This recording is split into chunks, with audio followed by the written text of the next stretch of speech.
that diagnosed and stuff. Don't feel like it's the end of the world. With kids with autism, nothing wrong with him. He's normal. Welcome back for A Time Like This podcast. I'm Ashley, and today I'm your host. And as y'all see, we have another special guest. This guest today is my sister, Kristie. Hi. She's really nervous today, so beware. But I just want to talk about her backdrop real quick. Look how cute this is. This is her house. And she lets me, I might do like a little clip bits of her house because it's so adorable. Thanks.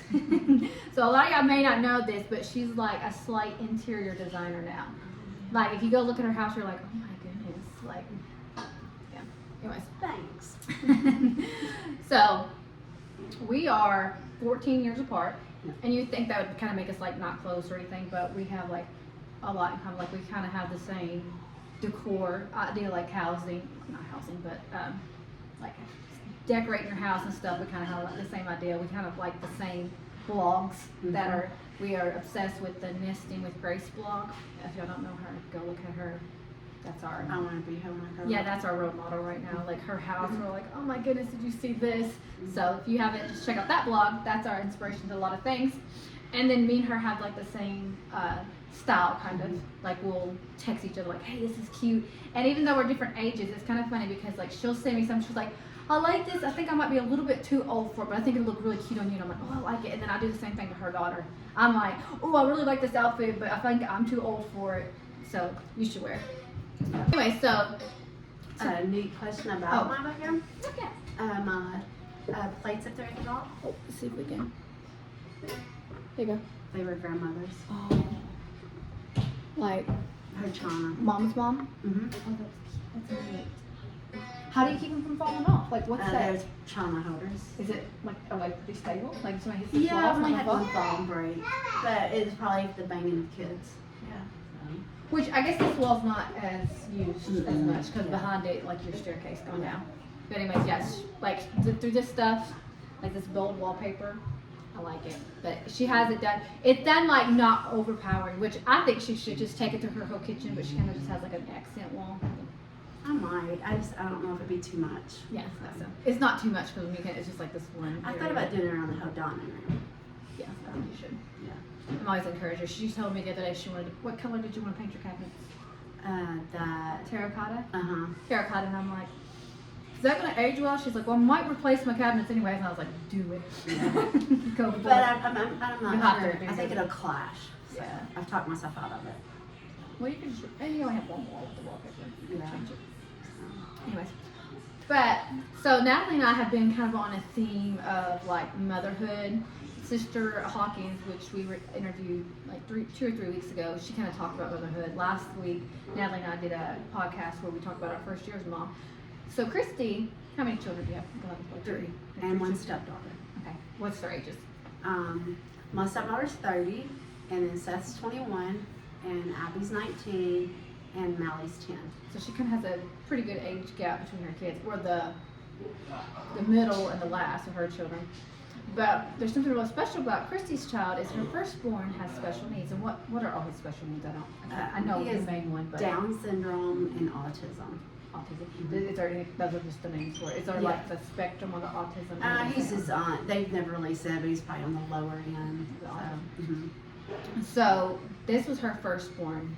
She found out that he had Down syndrome. That's the first thing that she found out. Do you want to kind of like talk about your pregnancy and then the birth, however much you want to talk about, and then like the moments after birth and letting you know? Because like, did you know? You didn't know during pregnancy. No, I did. My pregnancy with him was perfect, a normal pregnancy. And then Did you have ultrasounds and stuff? and I think I also had which is just 21 years ago, the blood test to make sure that he didn't have Down syndrome, and he did not, or is what the blood test said. But the day after he was born, or when he was born, they kept talking about his heart rate dropping and stuff, but that's normal. But when he was born and I looked at him, I knew in my heart something wasn't right. I was just like, something don't look right. And but the day after he was born is when the pediatrician came in there and told us that they thought he had Down syndrome, but they would have to send off for blood work. How was their like approach? Was it like Rude? Was it Yeah, nice? Was it kind it was more of on a blunt? ruder, like a blunt. I'm not sure if he was rude. He was just stating the facts, and he was very blunt. And I guess when they get in that type of situation, they get nervous, and so they go to, I guess, their textbook type thing.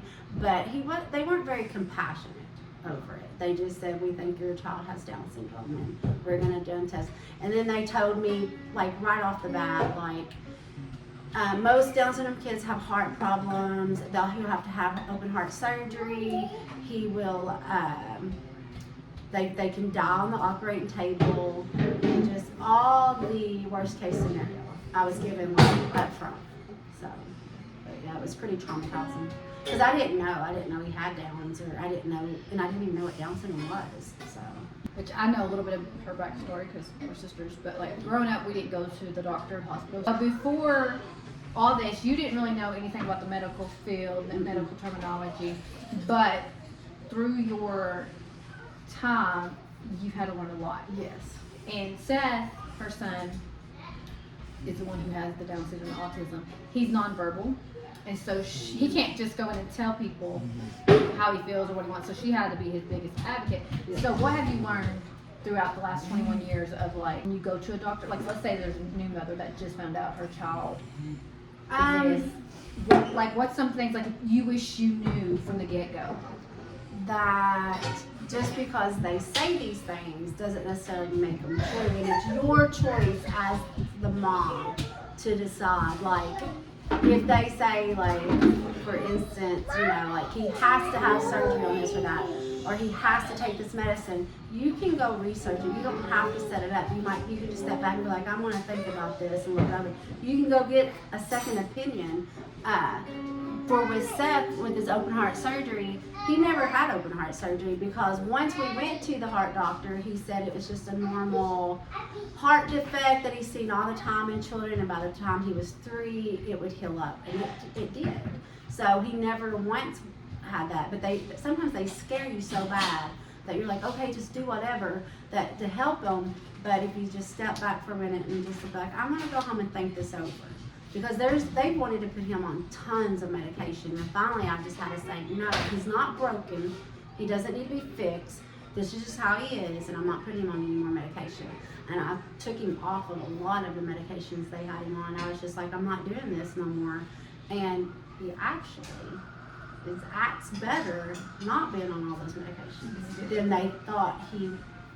Did you feel, because I've been in a doctor's office now, so going back, originally did they make you like, they try to like intimidate you to do what they wanted you to do? Yes. Because now, last time, well, it's been whenever we went to, but we were in a doctor's office together, and she was literally telling the doctor what she thought was wrong and what the doctor should check, and the doctor's like, oh, you know what, you're right. Well, the doctor come in and gave her like analysis, and then Kristie jumped in and she's like, well, what do you think about this and this and this? And the doctor like was like, oh yeah, that's a good thing to check. And oh yeah, so like now, I guess when she goes to the doctor's office, she's like, this is what's wrong. I've been in here enough times. She's like confident when she goes in. Yes. So I guess like the more of my point was like, don't let them intimidate you. Yes. Because I've been into the hospital with my little boy, and they kind of like, you have to do this, and it has to be done this way. You should have did this. But like, I guess when you go in with a lot of confidence and like a little bit, you know your kid. Research your stuff. You do know your kid. Like with Seth, I can't remember the last time I was just like, but he had an asthma attack, and he just continue having one. And finally, I just said, when he was diagnosed with asthma, and he was like maybe a year old or younger, and they kept telling me they did not want it. They don't diagnose babies that young with asthma, and he kept getting put in the hospital because he kept having breathing problems. And finally, I just told the doctor, I said, well, what is it going to hurt to check? Let's just check him and see. And he was like, well, it's not going to hurt. We just don't like to do it. I was like, well, that's kind of silly not to like to do it. And him having it, he keeps having these problems. And so they checked it, and he did have asthma. And they put him on a steroid. When his asthma flares up real bad, he has to take a steroid. Well, over the last year, he's been really struggling with his asthma. And I just finally asked her, I was like, he's gonna have to take Clomicor, which is a steroid. And she just kind of looked at me, and I was like, I guess she didn't think I knew. And I was like, I know that he's gonna have to have a steroid to help build his lungs up. And so that's what she gave it to me, and so it does help him. So what's your takes?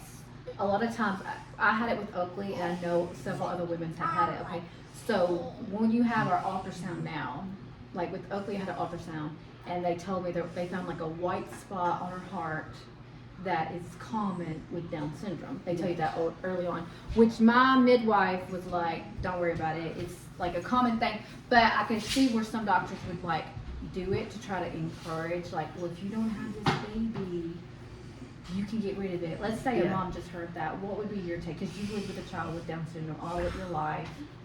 You know, almost all my, because I had him at 23. Yeah. So. Yeah. Oh, I mean, that is what they. That's what I felt at the time. It's not the worst thing that happened. He brings me so much joy. Like, I'm about to say he's your best child. He is my best child. He really is. He doesn't back talk, and he does what I ask him. He's made to. But he brings me so much joy. Like, I laugh probably more with him than, because he's got such a personality. Like, he's a smart aleck sometimes, and people don't even realize that he's being that way. He's got such a personality, and I honestly feel like God don't make a mistake at all. And so Seth is not a mistake. His DNA, his makeup, it's not a mistake. I tell people a lot of times, I'm like, he's the only person I know that's getting to heaven with a free ticket, because he's got that childlike mind. He does, and he's going to treat you the same regardless if you're a rich person or if you're a poor person. Seth doesn't see. Like, I feel like a lot of times that he's how Christians should be, because he doesn't judge people. He looks at them the same. He has wrestled me to the ground and helped me. He loves to aggravate. He does like that. He loves to aggravate people, but I mean, he's the same person no matter who you are. He accepts you, or, you know, and we walk a different road than most normal people. You know, like, I can't do things that you can do because I have him, and I realize that, and he doesn't accept things or see things the same way that we all see it, so we have to do it a little bit differently. And as Christians, we walk a different path. And I was like, he really sets an example for me to be a Christian. But he's not the worst thing that's ever happened to me, and he's probably the best thing, one of the best things. All my kids are the best thing that's happened to me, but there's something so sweet about him, you know. And he's just, I would say, just ignore what the doctor says and go on and accept it, because his love is the purest love that I will ever receive on this side of heaven, because he loves without judgment, without care. You know, he just loves. And he knows when something's off with somebody, and he knows that they're sad, and that's when he wants to continuously love on them. Like, he's got a sense about him, but he's like one of the best things that's happened to me. So as a woman that's experienced it for 21 years, and with nonverbal, because there's some Down syndromes that can't speak and stuff like that, and live out. And he's hard. I mean, he's not hard, but he is hard in a sense, because he is. They say that his IQ is at a 2-year-old level. So for 21 years, I have a 2-year-old. Well, I mean, I know, like, at the beginning he was younger, but he's 21, but mentally he's 2. Right. But he's still the best thing. So I wouldn't trade him. I honestly wouldn't even ask the Lord to heal him, because I love him the way he is, and I know he's going to heaven. Yeah. And I don't want to jeopardize that, so I'm just like, no. So there's a lady that's at our local Mexican restaurant, and she was telling me about her daughter had a little boy with Down syndrome, and she's like, and she's been crying and crying. And I think she knew before she was born, they let her know, like, he's going to have Down syndrome. And she cried and cried. And she goes, but the moment she held that baby, like, now, like, he's just a few weeks old. He's not very old.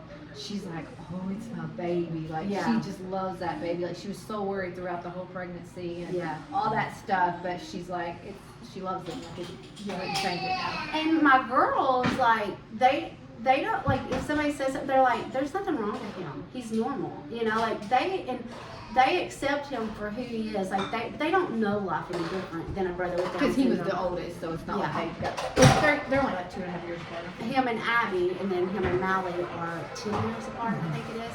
No, not 9 or 10.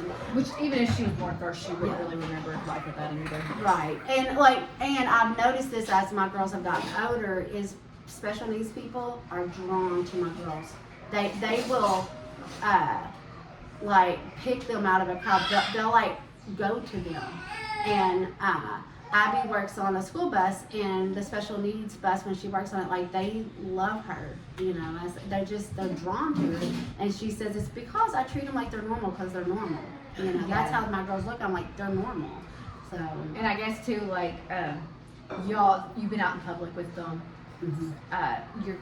You all know how you all like people to respond Mm-hmm. to y'all in public, so Yes. I guess they automatically do that. Yes. Speaking of which, being out in public, how do people like respond to you? How do they react? Like, can you give me? Most Go ahead. people are kind. I mean, they really are, like, and understanding and stuff. I mean, every so often you'll have one that'll make this snide comment, and then, you know, the mama bear in you comes out and you want to snap back at them. How But they did it since he's been like bigger, or just when he was like kind of smaller? one time when he was bigger, he likes to get into, if he can't get in his wheelchair, which he's too big to get into it now, but it was probably when he was like 15, he would climb inside the buggy and sit in the buggy while I pushed it around. And some man told me that child's a little too big to be in that buggy. And I said, well, this child has Down syndrome, so he'll be okay. And he was like, oh, you know, but I was like, but most of the time, they'll try to come talk to him or say hi. And when he was in school, they had, it's called peer tutors, and it was like cheerleaders and football players and stuff that would come in the room and play with them. And they all loved him. They're so kind. Nowadays, they do that in their grading where people are more accepting of special needs people. And I'm blessed with Seth to have the Downs, because he does have the autism and he does holler, and sometimes he can't handle everything rushing at him. But I've talked to people with kids with autism, and a lot of times people will say, you need to give that boy a spanking, or you need to do this or because that. they look. You can't like, tell. Like a lot of times you can kind of see it down syndrome and know. But when they see him, and let's say he's crying or screaming, they're like, oh, what's wrong with the little guy, you know? Yeah. Where the other moms say that, you know. So I'm blessed in that most of the time people's like, oh, you know. And we were in Florida, and he was trying to get out in the ocean further and further. And I was pulling him back, and he's like 200 pounds. And some lady come up to me and was like, I can help you, you know. And I was like, it's okay. But That woman give a good tug, and he's strong to start with. She'd be like, never mind. yeah, but he would. I mean, they're just all the time. They're like, offer to help you, or, you know. So I know, like sometimes at church, I don't know if he does it on purpose or if he just thinks it's funny, and he'll take his passes. Usually, that's always during preaching. That's he might do it during song service. I don't know, but he'll throw it as far as he can up the aisle, and so like everybody. If you're going to church or preaching usually, and everybody's trying not to giggle, but like it's hit people in the head. Yes. My husband gets hit more often probably than anybody else. well, he takes his beads and he throws them this way, and takes the pacifier and throws it that way. So like I can't grab all of them at one time. My husband gets upset. He's like, you need to pay better attention. I'm like, everybody knows he does this. Everybody knows he's going to do it. Yeah, so he don't do it every night. So it's not so common that you're ready for it. He's just like, he'll go a while and then just randomly throw it, and you're like, oh my goodness. Yeah. And it's comical. Yeah. I don't think anybody really gets upset or offended by it. But I only know one time where he like really embarrassed, like jumped up and ran away from me. Yes. Usually he don't do that. Like I think he's done it twice at church, but only damn. twice. Yes, that was embarrassing. And she was like, even my own family member just Sat there and stared at me like, reacted. I was like, oh my word. So I said, the preachers, and we had to visit an evangelist that Was time. that? Yes, but they all took it very well. Like I think they were standing and praying or something, and he took off, and they were staring, but they none, and we just looped around the pew and come back. But so yeah, it was rather embarrassing. Is there anything else that you want to add to, like, maybe a young mama going to have a Down syndrome, or mother dealing with it, stressing about it? Is there anything that you want to talk to them people? If not, I mean, I would just say, I mean, honestly, it's learning and experience, but it's not as bad and as stressful as you would think it would be. Like, I mean, it is, and I've been there, and I've been stressed out, and I've been in tears and stuff, but now looking back, it's not as bad as people think it is. And normally, when people do witness Seth, it's in a contained environment where he's not really being able to be himself. Most of the young moms in the nursery, because sometimes he gets up and hollers, and I take him to the nursery at church, they get to experience the true Seth. But and they're all like, I mean, they're just accepting that it's like, oh, that's Seth, you know. Yeah. But I don't know. I mean, I feel like that if you get that diagnosis and stuff, don't feel like it's the end of the world, because when you get to where I'm at, you'll be like, I'm so glad I had this child. I'm so glad I had this baby in my life, you know. So you're also a mother to children that have no special needs. Mm-hmm. So do you want to talk about being a mother to a 19-year-old and a 10-year-old? Because there's a good age gap, and you have both at the same time right now. So it's like they're dealing in two different life forms, and like. Yeah. Well, I mean, a lot for the teenager, sometimes you have to, they'll be like, you would get me in so much trouble if I did that. Now you don't.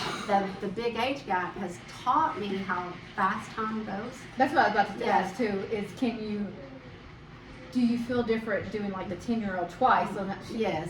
she's your second 10-year-old, so. I probably don't get onto her as much about things that I would probably get at, like the clean house and, you know, let's say when she was younger, not now, but like if she marked on the wall, like I didn't get so uptight over it like I did the first time around. Like, I can't believe you scribbled on my wall with marker, because I can repaint it, you know, or I can wash it off, and those are the little things that I don't stress about as much anymore. And like, I don't make her do chores like I did my first one. And it's I can really see a with the sore first one, spot. I'd be upset about that. But I'm just like, she's only going to be here for so long, and when she hits a little bit older. So, okay, does the older one still do the chores? Yeah. Does the little one not help? That's where the sore spot But she did help the older one, and the older one finally was like, I don't want her helping me. So I was like, okay. Gotcha. But she is babied a whole lot more, but it's because I know how fast time goes. And I can still remember like expecting her and like laying there saying, I can't wait to hold her. I can't wait to see what she looks like. And now she's 10. That's how fast time goes. And I was like, I'm just not going to sweat the little stuff. Like, I mean, I hope both of my girls grow up and be good housekeepers and stuff, but it's not their job to keep my house up. They didn't get married. They didn't have kids like that. And that was my job. And so, I mean, they have chores that they have to do at times, but I don't stress out on that, because I'm like, when they marry and have their... We didn't really have to, like, growing up, we're a family of 9. Do you remember? She's the second to the oldest, and I'm second to the youngest, so we did kind of get raised with two different parents, because the parents, mom was 22 when she had you, 23, and she was 38 when she had me, so that's a pretty good age gap. But I can remember mom saying, and it stuck with me for years, and I think that too with my own kids, because sometimes I see these other moms making their kids do stuff, and I'm like, I wish I should have instilled that in my kid. But she said, y'all didn't choose to have kids, and y'all didn't choose to have a house and stuff. She said, so it's not your job to take care of that. That's my job. My job is to do the cooking and the cleaning. I mean, we had to clean our bedrooms, and we had to do the dishes in the evening, but she, you know, she was like, that's my job. That's not your job. So I've tried to think of it that way with my girls. That's my job, is to do the and you laundry. learn, like, I already know how to clean a house. I don't like doing it, but I know how. You know, cook and clean. So it's like, you'll learn it, so. As you go. And my house is not going to be as perfect as your house, or your house might not be as perfect. That's what but I was it's going to say. because I think it's going to be awesome. It's just we're on different levels, you know, and I think that, I'm like, let them be kids. They don't have to be, I don't care if I have 10 kids. It's not my kid's job to do my job. That's my job. And so as the our mom had 9, and I don't ever remember doing any. And that's what's extra always, what you said, like the cleaning that. It's always stuck with me, so I try to do that with my own kids. Like, I'm not going to say I don't want them to help me sometimes. Yes, I do. But they can't sit here and say that they do all the housekeeping and stuff, you know. My oldest daughter actually says, my mom, I'm never going to find anybody to spoil me as bad as my mom does. So. And well, now that I'm older, I only have 2, and I'm like, ooh, how did mom do all that? Yes, I know. And it's kind of funny because, like, there's 4 of us girls. I don't know how the boys do. There's 5 of them. I don't know what they do. Their wives probably more involved. Yeah. But all 4 of us, I think all 4 of us are very different on, like, our approach. I think Brooke, which is our younger, I think she's, like, real, like, she wants it to be clean. Like, no eating in my living room. Mm-hmm. None of this. Where I'm, like, oh, they can eat here. I'll clean it up later. And then our other one, she's told the story. I don't know. I might have to exit out. I might have to ask her if I can say this. She's like real, like, she doesn't really bother her. Like, Yeah. mess or whatever. It's just like, whatever goes, I'll, you know, like, Yeah. I think she's like the most relaxed and then Brooke's the most strict. And we Yeah. all come from the same home, but we all Yeah. like have different Yes, 'cause degrees of what we can stand. Right. I'm not like Natalie, but you're right. I think we're all at different levels. Yeah. And Probably, I've never been in Allie's house. I thought it was just no, I that. haven't either. But I think it's probably like her, then I'm probably like more relaxed than you. Yeah. And then. Well, I mean, it's like restricted. nothing phases her, Natalie. Like nothing. She does have 5 children too. Yeah. So that And might she's be just part like, of it. yeah, she's just like, whatever. I mean, I don't feel like I'm as uptight about some things, but probably I do have Seth, so I'm like, I know if I don't have control over some of the situations, that he'll let it get way out of hand. Yeah. Well, I guess we all kind of have like Yeah. what gets on my nerves don't get on your nerves. Yeah. And what gets, you know, so, but I think that's kind of our degree, the sisters. Is Yeah. that we have one that's like really more like, we want it in a box and perfect. Yeah. And the other one's like, the last one's like, whoa. And then Yeah. I'd like for it to be perfect, but apparently that's not that big a deal to me because it's in my And the house, older it's they get, the messier things are. Like, I can remember mom What? being like, yes, I can remember mom. not- What being did you like, hear on oh too? my- I'm like, oh my word. Well, I feel like my house was cleaner when my kids were younger than it is now. Like now, I feel like it's a bigger mess than what. And you wouldn't think that. No, you're giving me no hope. Well, Like I keep telling myself, like it's just because they're 1 and 2. Like when they Well, maybe the mess is different. Like, yeah, they're it not probably colored on is. walls right now. no, but they'll leave. Like the other day, I was like, "You got 4 pairs of shoes in the living room. Do you think you could pick them up?" You know. So My little boy just dumped the whole thing of my daughter's shoes. Yeah. So there's like 20 in the bedroom. yeah. So, and I do like at a certain age, like I do quit cleaning their rooms. They have to clean their own rooms. Like I'll clean Mally's room for her. Like she does straighten it up, and I might threaten to throw stuff away if she doesn't go through it because it's not my stuff. I don't know what she wants to keep it out.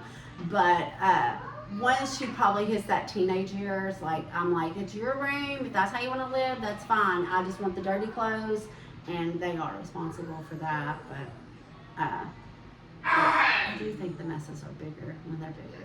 I do. That gives me. You know, And maybe it's because I'm like, you're old enough to put a dish in the dishwasher, and they don't, and I'm like, oh my goodness, you know. but So, it's because you don't care that much to Yeah. teach them. So Yeah. it bothers you, but not that much. yeah, that's true. It does. Because our mom tells us sometimes, like, if our kid's doing something we don't like, she'll just say, well, look in the mirror. Yes. And it gets on your nerves. But she told me one time about something. I don't remember what it was. And I got to tell her that. I don't know if her kid did something or somebody said something. I can't remember. She was like, I wish I'd done this. Or, I really don't remember what it was. But I was like, well, look in the mirror, Mom. And she was like, maybe it was something her own kids were doing. And I'm like, well, it's your house and you're the one. I Yeah. don't remember now, but Yeah. I think it was an honor. I felt really good about it. Yeah. So earlier I was talking about we kind of have similar fashions. So she's literally the reason why I'm basically broke because she'll send me stuff. Like so, I'm planning to do it on Instagram in a few days. Post a dupe, and she's the one who like sent it to me. It was the sweater dress that was a free people. She found the dupe. She can find the best deals. Like we can literally buy the same item, and I'm gonna pay full price for it, and she'll get it for like 50 cents. That's how she does. Like I have literally went to a clearance section, picked up an item, and paid higher than the full price. Yeah. That's. I have done that, and she Well- like higher than like the regular price. The regular price was $8, and I paid $12. But like, okay, like for instance, shoes is when I go shopping. I always find her size, and it'll be like $2. And I'm like, are you serious? $2 for these heels? I'm getting them for her. But I can't find them in my size. I find them in your size, but I can't find them in my size, or something like that. But yeah, yeah. But she does have good stuff. Like, I borrow her clothes sometimes. Her daughter borrows her clothes sometimes. Women from the church borrow her clothes. They like different ones that borrow her clothes, and then like if she sells them, they buy them. But yeah, so she's a fashion icon. I honestly feel like that you could do a YouTube channel doing like either fashion and home decor, like both, like a little mix of like your house and projects. Well, if my house or if my life calms down, maybe one day I can do that. Yeah.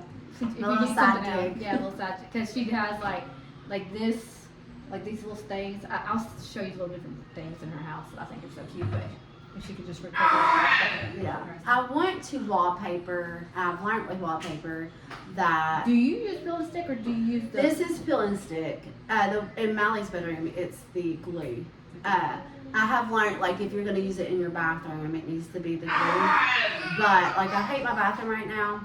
I think it's cute. And I did, like, redo it, but I don't like it. And I've talked my husband into maybe, I don't know if it'll be the claw-footed bathtub, but putting one of those in there.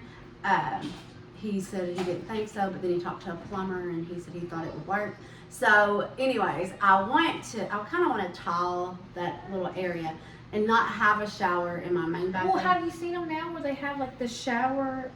It's a shower and the clock, like the tub inside the shower type thing. Yeah, I have seen that.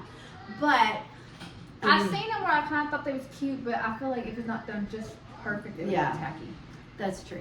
But I mean, but if I could do that and maybe tile like where that bathtub will sit, I do think my girls are old enough. I don't know. They like to get the whole bathroom wet when they take a bath. But that I want to wallpaper the whole bathroom. Like I want to do it like the whole bathroom wallpaper. But So I'd also like to add that my mom, when she first bought this house, so this is what year is this house? How old is this house? it built in the 80s. So and there was like older, well, only one couple before they bought it. I So think they were in their 60s when they built it. And so they's the only person that lived here. So it was like a 60-year-old style back in the 80s, and they never remodeled. They didn't remodel before you. They might have remodeled one time because when we were doing our remodeling it, I found stuff that maybe they had remodeled once before. Yeah. So that's a pretty good time. Right? But when she moved in, the house had a lot of wallpaper on it. And my mom, like ceiling to floor wallpaper. so my mom come over, and it was like the glue, the old glue, so it was way hard to get. So my mom come and helped her wallpaper. get it off, and mom was like, well, "Who said it? I'm never gonna wallpaper this house again." Mom says she could not. She's like, never in my life with wallpaper. Yeah, Because I've never had wallpaper. Yeah, So. so the comment was made like, never wallpaper this house again, and now she's back into it, so they're putting up the wallpaper. I wonder if the lady, but she's passed away. I was like, I wonder how excited she would be if she could come back and see and know that I've put wallpaper back on her walls.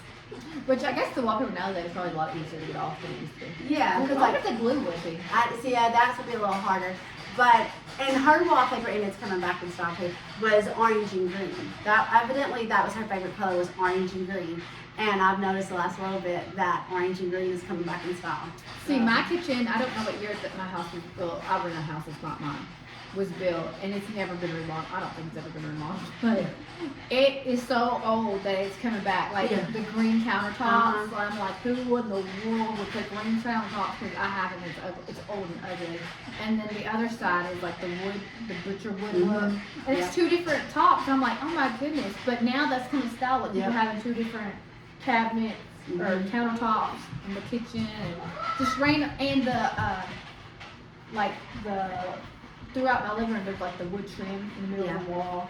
So a lot of the stuff that was installed back in that time is coming back. Yeah.